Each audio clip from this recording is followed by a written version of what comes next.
Peace. What y'all think about the ego? Is the ego a positive or is it a negative? The pros and cons with the ego. Now, for a long time, I've always been a big advocate of ego. The ego gives you that fire to push, right? And that's why I've always been an advocate of the ego.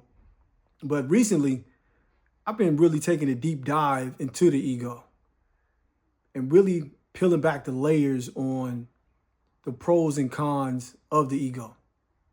Because even though I've been a big advocate of the ego, I'm still conscious enough to know the downsides of an ego, right? An ego can make you arrogant. It can make you be an asshole. An ego can also have you overlook the details to where whatever you were doing, it could come back in an adverse situation or you actually fail in whatever that you're trying to do. Right? So I've always known it was two sides to the ego. But for me, on a personal note, the ego was the fire, the ego push, right? And I got a lot done with the ego. And it's egotistical even saying this because I overlooked the shortcomings. I only focused on the benefits, the pros, the wins when it was associated with the ego.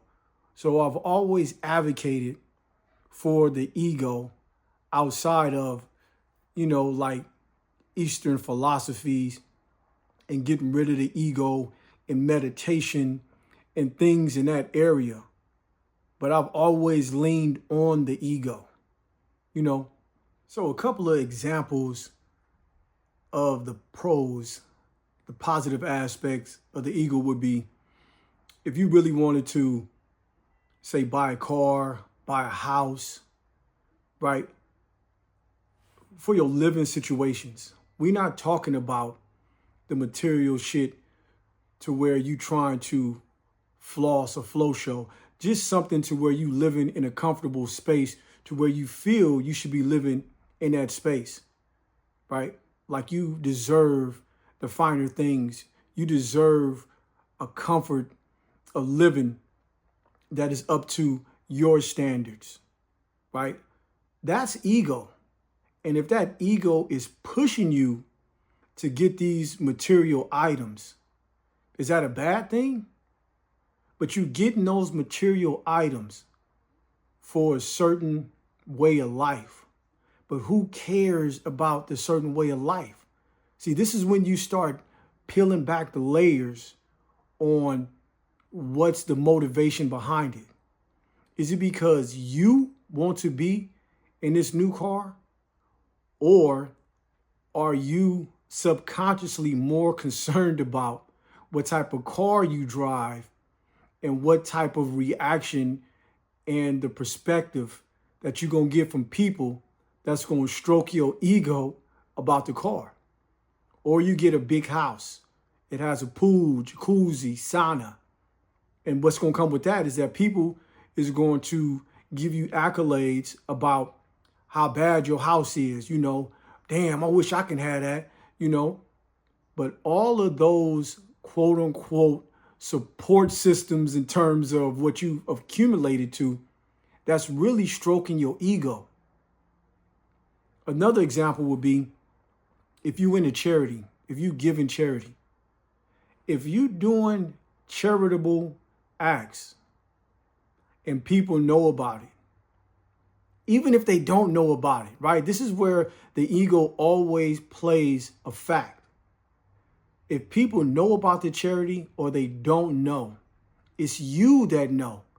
Even if you're doing it to help people, right? You're doing it to help people, but it still involves your ego because helping people makes you feel good and it's still stroking your ego, even though it's helping people.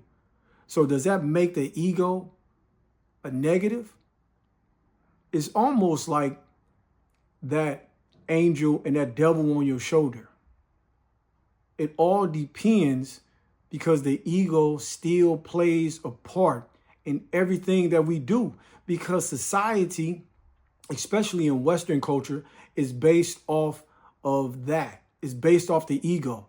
And to say ego, people take it as it's a negative and it's a connotation of being arrogant. So people don't never like to say ego, right? So we try to put a facade in front of it and make it like, well, we doing charity. We helping people out. Yeah, you absolutely doing that. But it's your ego in the same vein, right? You're trying to separate the two. You're trying to fast talk me. I know your ego is involved, even though that you're helping people. So again, do you put a knock on your ego for helping people?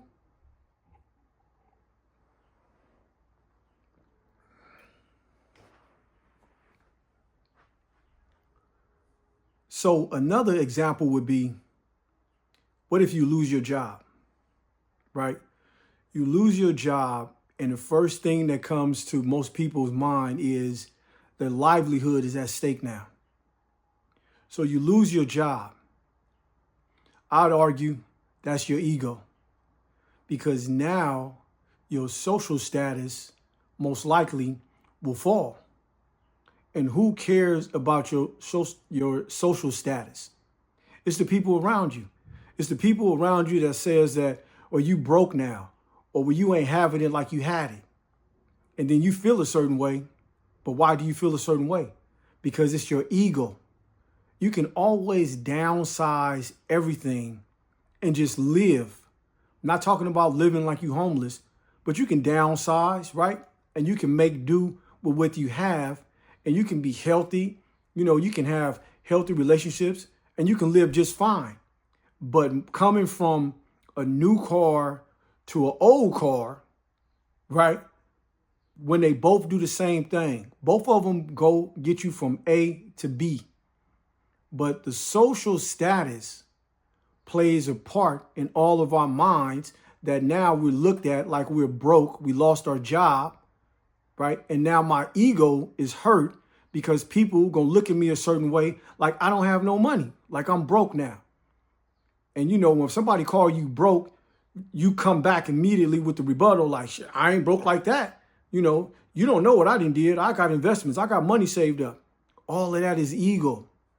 You see how I'm giving examples of ego when it plays a positive part and it plays a negative part. It's all ego in the same vein. Like it doesn't change. And I don't think that we all are super conscious of how hard the ego plays on everything. And this is what I've been doing recently by deep diving into the ego. Now, I read a lot and I know about Eastern philosophies, which I said a little bit in the beginning of this video, right? And they teach about detachment, right? Being stoic, stoicism, you know, or having, you know, like a samurai outlook, or the mentality of, what's his name? Miyamoto Musashi, right? The dude that wrote the Book of Five Rings. And it talks about being detached. Like, how do you detach from your ego? Personally, in my own opinion, we born into the U.S., you know, this Western society, it's almost, no, man, we not detaching from the ego. But can we lessen the ego and get some level of detachment, right? Because as long as we are attached to the ego, which links us to materials, which links us to how people care about us, we will always find ourselves in a challenge or ebb and flows, which it goes back to life as well, right? Life is full of ebb and flows. So that is going to happen anyway. But in terms of caring about what people say and making the best decision for yourself, being intentional and making right, sound decisions, are we making those decisions based off of what we should be doing? Or are we basing those decisions off of ego and how we will be perceived? You see, so you get the positive, and all this is my own opinion. You get the positive from the ego pushing you to get things done. Also, the ego will have your ass depressed, worrying about what other people think. So the ego was real finicky.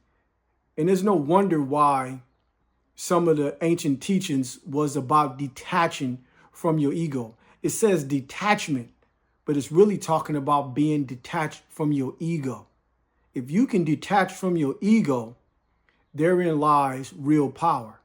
But even me saying lies the real power is ego. Shit, I told you, I love the ego. I've been pushing the ego for as long as I've been alive. I've learned to detach because some things in my life, it needed to be detached because it was a deterrent and it was an unnecessary hurdle that I didn't even need it there. And worrying about other people that don't really matter in the grand scheme of things is irrelevant. And it stops me, stops you from being great. So in closing, I would encourage you to take a deep dive and to look at your own ego and what you really care about and to really practice on detachment, right? Detachment is a powerful way to see things.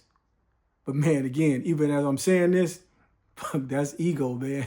Even detaching and being powerful, right? I'm still a work in progress.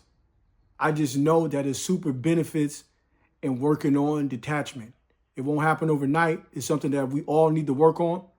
Just some food for thought. Some things that I was thinking about. In the comments, let me know what you feel about ego. Let me know whether you think that I'm full of shit, I don't know what I'm talking about, or whatever the case may be. Let's get the conversation started. We know that ego is BS, but ego is also absolutely necessary. And I don't think the ego is going nowhere anytime soon. We all